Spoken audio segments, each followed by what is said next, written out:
ఓం నమ శివాయ. ఈరోజు మనము పిఠాపురం,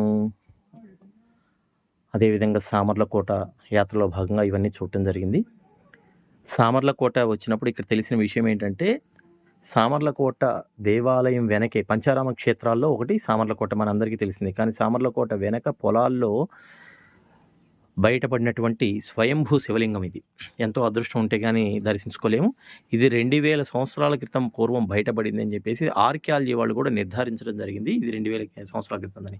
అదేవిధంగా దీంతో పాటు ఇక్కడ గనక గమనిస్తే ఇది జంటగా ఉన్నట్లుంది. దీంతో పాటుగా ఇంకొక శివలింగము అదిగోండి అక్కడ చింత చెట్టు కనబడుతూ ఉంది. అక్కడ బయటపడింది. అది కూడా చూపిస్తాను మీకు. 2 శివలింగాలు ఇక్కడ బయటపడ్డాయి.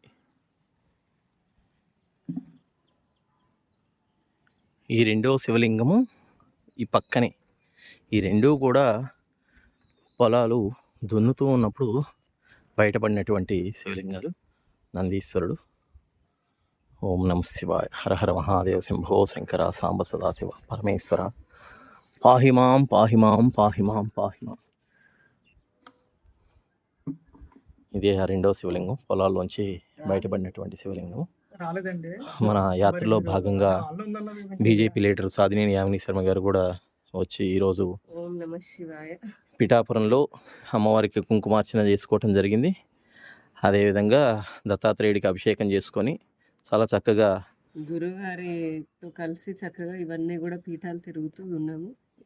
యాత్రలో భాగంగా అదృష్టం కొద్దీ ఈ స్వయంభూ శివలింగాన్ని దర్శించుకోవడం జరిగింది. అందరూ కూడా దర్శించుకొని తరించవలసిందిగా.